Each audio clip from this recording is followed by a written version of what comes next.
Olá, hoje vamos conhecer melhor o Beato Carlos da Áustria. Se não sabe quem foi, tem de ouvir a conversa daqui a pouco. Acompanhe também a meditação das leituras deste domingo com o Padre José André Ferreira.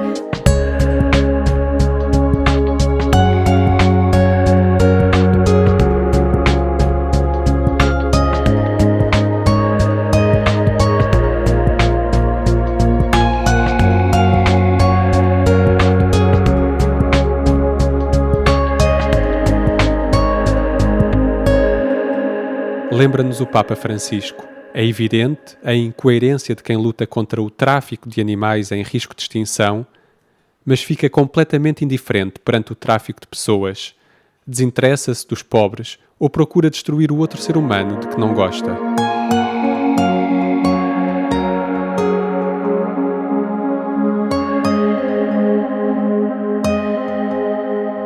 Bem-vindo ao Caminho de Emaús.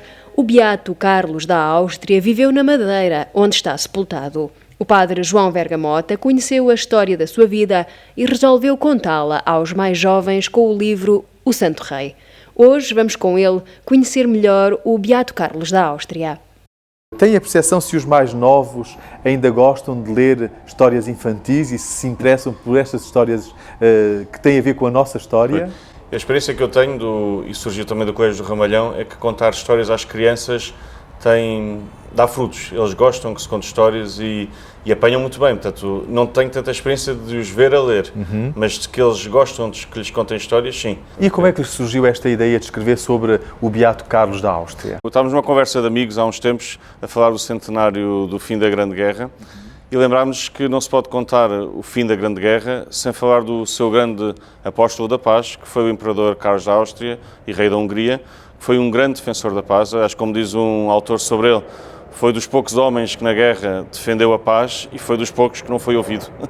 E, portanto, vale a pena conhecer um homem que se bateu pela paz entre os povos, pela paz para aqueles que lhe estavam destinados para governar e para querer o maior bem deles. E como surgiu esta sua afinidade com o Beato Carlos da Áustria? Eu já fui algumas vezes à Madeira e já tinha mais novo com os meus pais, depois já mais velho com alguns seminaristas que estudavam cá e fui ganhando gosto por conhecer a vida do Beato Carlos da Áustria e portanto, tive sempre uma certa devoção para perceber como é que ele viveu a sua amizade com Jesus em todas as áreas da sua vida, como governante, como pai de família. Portanto, foi um homem que a última palavra que disse antes de morrer foi Jesus. É bom para nós perceber como é que se pode viver a fé com tanto entusiasmo em todos os momentos da vida, em todas as áreas. Dom Duarte Bragança escreve no seu prefácio que ele, podemos-lo considerar como um santo português.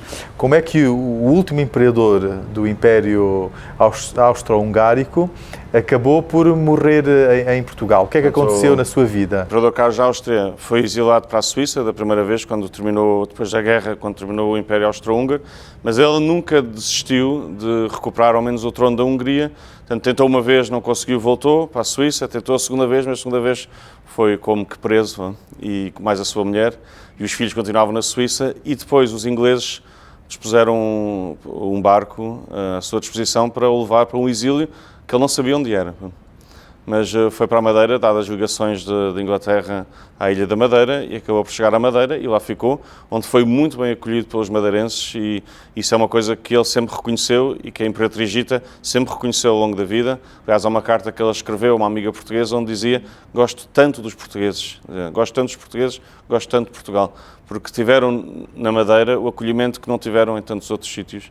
E, portanto, ficaram sempre com Portugal no coração, e ele ali descansa, até o seu túmulo, e ali fica, na Igreja do Monte. Que personalidade tinha? Como era o Beato Carlos da Áustria, assim como personalidade? Um homem muito dócil, muito amigo, ele desde pequeno tem histórias giríssimas. Uma história dele, sempre muito educado pela mãe, pelo exemplo cristão da mãe. Ele, de vez em quando, saía do palácio para ir dar coisas aos pobres, tentar às escondidas. Uma vez pediu trabalho aos empregados do palácio para os ajudar a limpar coisas, para ganhar dinheiro desse seu trabalho para ir dar aos pobres.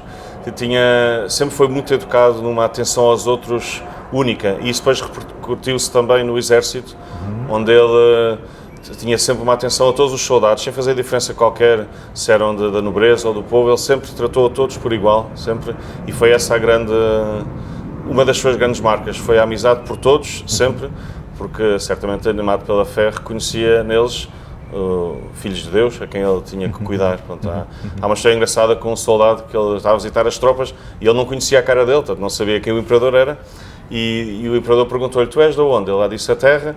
E o imperador disse: conheço muito bem. Ele: já lá estiveste? Sim, sim. Olha, então tu podes levar esta encomenda para a minha família, se quando lá passares. Ele: está bom, eu levo. E ele não sabia quem era. E de repente ele mandou a encomenda, mas mandou a encomenda com uma grande soma em dinheiro e com assinado um cartão, imperador da Áustria, Carlos, e mandou a encomenda para a família, e a família depois contactou o soldado a dizer que afinal aquele amigo desconhecido era o próprio imperador. E obviamente o seu espírito de oração, a fidelidade com que viveu a fé, é impressionante. Fazemos aqui um pequeno intervalo na conversa com o padre João Vergamota.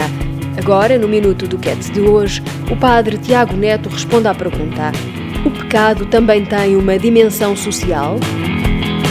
O pecado é uma realidade que diz respeito à nossa liberdade e ao uso que fazemos dela, e por isso tem sempre uma dimensão não só que diz respeito a cada um de nós, mas aos outros. É claro que eu posso cometer um pecado e pensar que isso não afeta os outros, mas de qualquer modo, mesmo quando eu cometo um pecado que ninguém conhece, isso transforma-me e transforma também a minha relação com os outros. Portanto, aí podemos dizer que todo o pecado, por mais individual que seja, transparece sempre na relação com os outros. Por outro lado, nós na sociedade podemos falar daquilo que são dinamismos, estruturas de pecado ou estruturas corruptas, onde certas decisões, certas opções põem em causa aquilo que é o bem comum, que é o bem de todos. Então nós, como cristãos, somos chamados a denunciar o pecado e denunciar também o mal que há nas estruturas. Por isso, quando estamos diante do mal, diante de uma estrutura que é corrupta, diante de uma estrutura onde existe o mal, somos chamados a anunciar o Evangelho da liberdade e do perdão e da reconciliação que Jesus nos trouxe.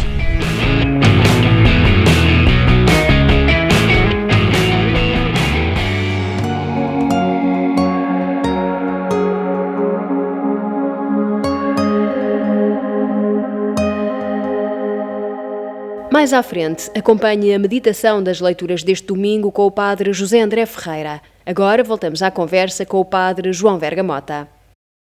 E que valores do Beato Carlos da Áustria considera importantes para as crianças de hoje? Em todas as dimensões da sua vida, ou seja, eles no futuro, olhando para o imperador Carlos, eles podem ver o que é que eu quero desejar no futuro. Quando eu for grande, será que eu posso ser como este homem que teve uma profissão, podemos dizer assim, chamar a profissão, foi governante e foi um governante cristão, foi um homem que desejou casar e casou e teve 8 filhos e foi feliz com a sua esposa, a quem ele se dedicou totalmente, e aos filhos. Portanto, eu gostava de mostrar o Beato Carlos às crianças para elas poderem ver que é possível ser cristão na família, é possível ser cristão na política ou em qualquer outra área onde nós nos possamos inserir neste mundo.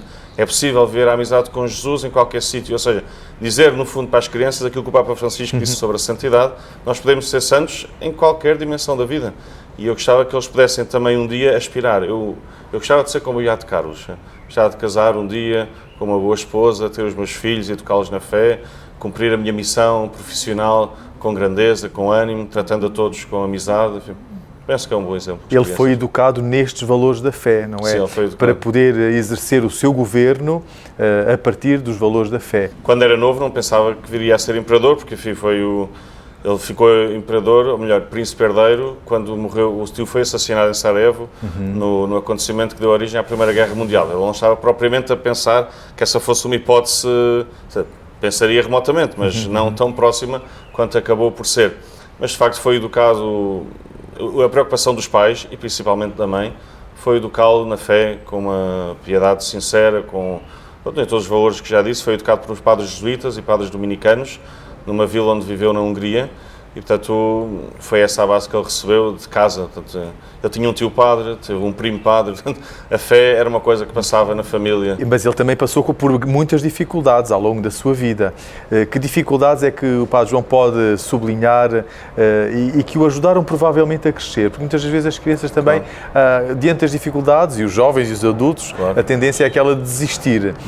Mas também nisto, provavelmente, e daquilo que eu pude ler do livro, ele sempre soube enfrentar as dificuldades com uma grande nobreza e ao mesmo tempo uma grande confiança em Deus. Ele ficou sem pai muito novo, e também toda a tragédia que envolveu o facto de ele ter ficado imperador, porque morreu o tio assassinado, o tio e a tia, de quem ele era muito amigo. Depois morreu o seu tio-avô e ele, com 20 e poucos anos, fica imperador do Império em plena guerra. Portanto, ele herdou a guerra nos seus ombros e sempre lutou para acabar com a guerra, mas recebeu um Império em guerra. E com as dificuldades também que ele sofreu pessoalmente, porque eles tiveram que se adaptar à sua vida e também se alimentava das rações militares no palácio, portanto não vivia com os confortos que às vezes as pessoas pensam que todos os reis viviam, portanto passou mal também. E depois as dificuldades do exílio, as dificuldades de ter que viver longe dos filhos e a dificuldade também de ter que aceitar a sua doença rápida e que o levou à morte depois na Madeira. E a família era outro tema muito importante para ele. Sim. Aliás, para ele e para a mulher Zita, não é? A um certo momento, quando foram para a Madeira, os filhos não foram todos com eles. Alguns ficaram... Os filhos estavam no exílio na Suíça. E da primeira vez que ele tentou ir à Hungria conquistar de novo o trono da Hungria, a mulher não foi, mas da segunda vez disse, tu não vais, eu vou contigo, eu tenho que ir contigo. E foi, e os filhos chegaram na Suíça, mas como eles foram depois exilados sem voltar à Suíça, ficaram ainda um tempo na Madeira os filhos, e depois a Imperatriz Gita pediu autorização especial para ir à Suíça, porque um dos filhos tinha sido operado com 6 anos, e obteve essa autorização, mas como a autorização era curta, ela teve que voltar para a Madeira, mas dessa vez voltou e trouxe os filhos todos, e foi uma alegria. Já eram 7, ela estava grávida do 8º, e foi uma alegria, obviamente, poder rever os filhos. É uma coisa inimaginável que nós pensamos hoje em dia, como é que alguém com filhos tão pequenos pode estar afastado dos pais tanto tempo, e é uma prova dura para ele, claro. E ele morreu jovem, não é? Morreu aos 34 anos. Sim. E diz no livro, invocando Jesus. Sim, portanto ele morreu... Ele pediu a um sacerdote que lhe levasse uma custódia com Jesus na Eucaristia, para ele poder fixar a Eucaristia, a presença de Jesus, e foi dizendo várias jaculatórias e pedindo a proteção para a sua mulher e para os seus filhos, portanto, invocando Nossa Senhora, invocando o nome de Jesus, dizendo seja feita a vossa vontade. A certa altura chamou o filho, o mais velho, porque ele morreu consciente, e chamou o filho mais velho e disse, filho, eu quero que tu vejas como é que morre um imperador cristão. Para ver como é que morre um cristão, ou seja, morre pondo a sua vida nas mãos de Deus. Aliás, a presença de Jesus sacramentado na sua vida foi constante, porque diz que onde ele passou, queria sempre uma capela na sua casa. Sim, sempre capela, sempre missa diária, tinha sempre o seu capelão. Há até uma história gira que eu não pude contar no livro, porque senão também ficava longo demais. Mas diga-nos, é um inédito. Não, a história é famosa. Ele, da segunda vez que tentou conquistar o trono da Hungria, quando ia chegar a Budapeste, havia vários tiroteios, motins estudantis, e o comboio teve que parar. E ele disse, bem, estamos aqui parados, o que é que vamos fazer? Bem, o melhor é sobrar a missa. E então o capelão montou uma mesa em cima dos carris do comboio com outro padre e, pronto, e foram todos à missa, ele, a mulher e o séquito que o acompanhava. Portanto, perante o tempo morto que não há nada para fazer, o melhor que a fazer é a missa. Só que o facto é que ele andava sempre, as horas do dia. Ele andava sempre com um padre atrás, sempre, pronto, e porque para ele o encontro com Jesus na Eucaristia era verdadeiramente importante e ele não passava sem isso. E João Paulo II beatificou a 3 de outubro do ano 2004. Que virtudes heroicas é que lhe foram conhecidas? Da firmeza com que defendeu a paz. Esse é assim o grande mote de todos os livros, muitos dos livros que falam do Imperador Carlos, é o Imperador da Paz, o Rei da Paz, enfim. Sempre a paz, como a fortaleza com que ele defendeu a paz, é uma das suas maiores virtudes. O nome do Papa João Paulo II, o nome de batismo, Carol, não é? Que o pai dele o escolheu por uma razão também que está ligada ao Beato Carlos. Porque a Cracóvia, no tempo dos pais do Papa João Paulo II, fazia parte do Império Austro-Húngaro. E o pai do Papa João Paulo II era oficial do Império Austro-Húngaro. E, portanto, recebeu a visita do Imperador, nas inúmeras visitas que fazia às tropas de todo o seu Império. E conta a história que o pai do Papa João Paulo II ficou tão impressionado com a figura do Imperador, não sei se conversou muito com ele, mas às vezes com os santos acontece isso, só a presença impressiona. Ele ficou tão impressionado com a figura dele, com a forma como ele estava, com a forma como visitou os soldados, que disse, o meu próximo filho vai se chamar Carlos, em homenagem ao Imperador. E o filho nasceu e é o Carol. E o Carol foi quem beatificou. E o Carol foi, afinal, o Papa que beatificou o homem que deu origem que está na origem do seu nome.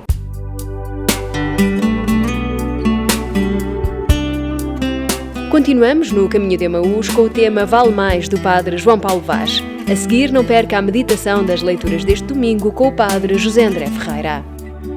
Não conheço este chão onde piso sem calcar. Não conheço este ar que respiro sem inspirar. Não conheço este rio onde nado sem me molhar. Não conheço este sol que me queima sem me aquecer. Tudo vale para sentir o momento que lá vem. Vale mais que um dia a mais, que o dia que passou. Tudo vale para sonhar o sonho que lá vem. Vale mais que um sonho a mais, que o sonho que passou.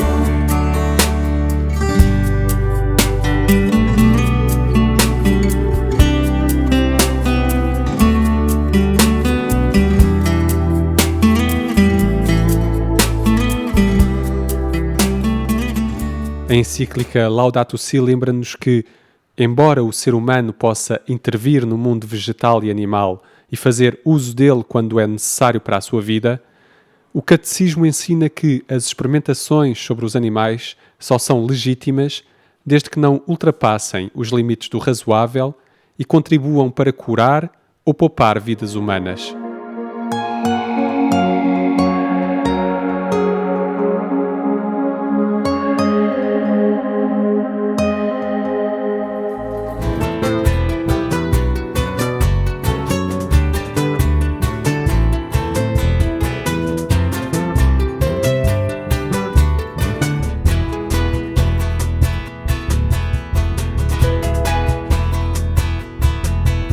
Quem dera que me desses um beijo na testa e me dissesses que o mundo é uma festa. Quem dera que me pegasses ao colo e me levasses a ver o outro lado da rua. Quero mergulhar nos teus sonhos, sentir os teus desejos, ser teu mensageiro. Perder o meu medo de amar, ser a luz, ser a paz, ter força de guerreiro e sonhar, sonhar acordado para poder sentir-te aqui a meu lado, ouvir-te sorrir, dizer-me baixinho é tempo de amar. Sonhar, sonhar acordado para poder sentir-te aqui a meu lado, ouvir-te sorrir, dizer-me baixinho é tempo de amar.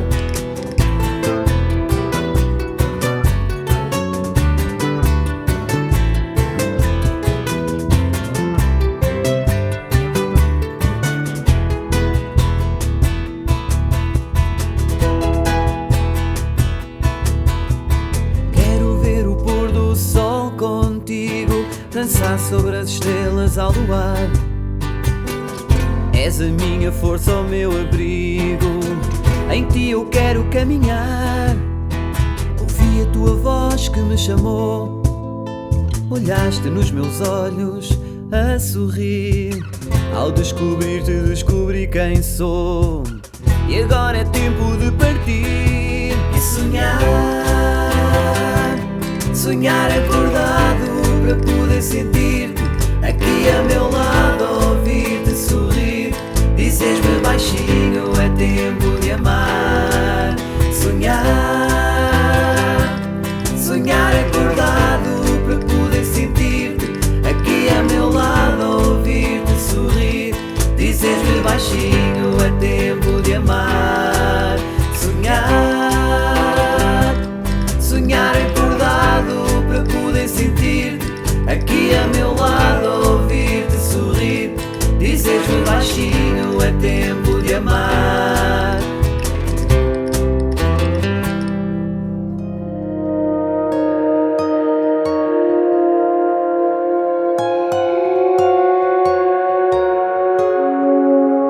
Meditar a Palavra com o Padre José André Ferreira.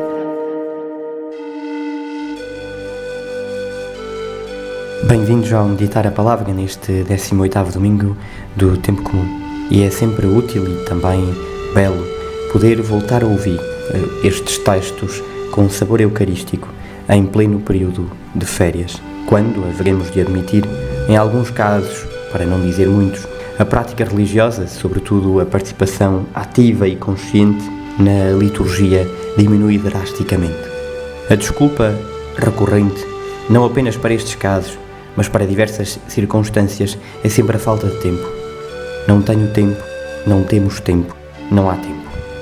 A falta de tempo é para nós, hoje, aquilo que foi para a comunidade dos filhos de Israel a situação de Egito. Assim como o Egito escravizou Israel, assim também nós hoje somos escravos do tempo, ou melhor, da falta dele.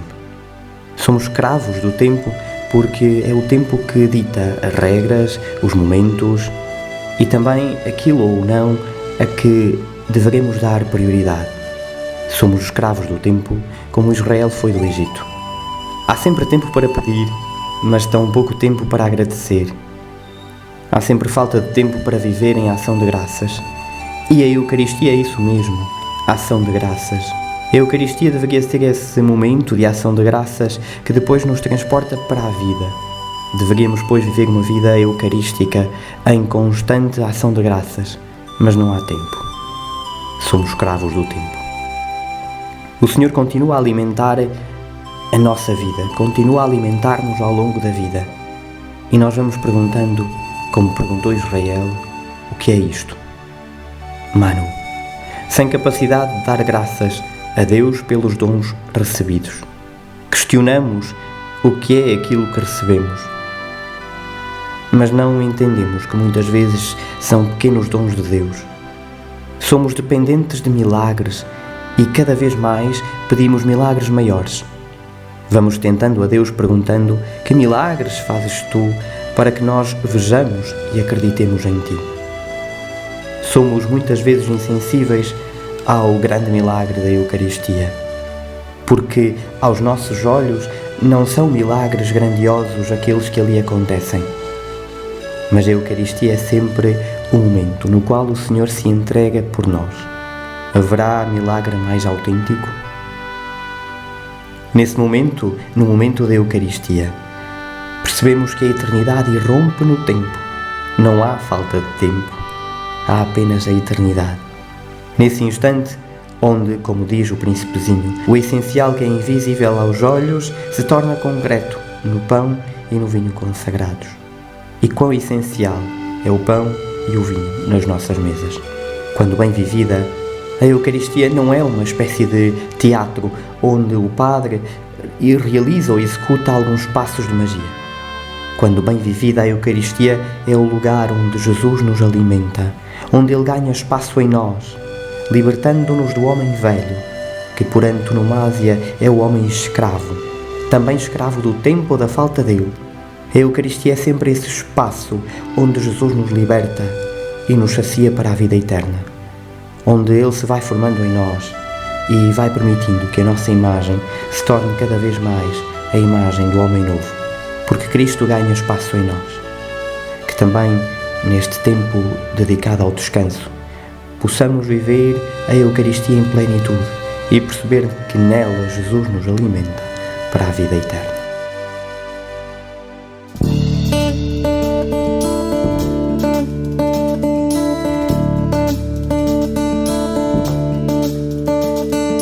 Saboreai e vede como o Senhor é bom. Saboreai e vede como o Senhor é bom. Saboreai e vede como o Senhor é bom. Saboreai e vede como o Senhor é bom. Bendigo o Senhor a cada momento, o seu louvor está na minha boca. Deus é minha força, é minha glória, que todos o escutem, se alegrem. E assim chegamos ao fim do Caminho de Emaús de hoje com a Banda J e o tema Saboreai e Vede. Voltamos a encontrar-nos aqui daqui a uma semana. Bom descanso. A grandeza do Senhor, unidos exaltemos seu nome.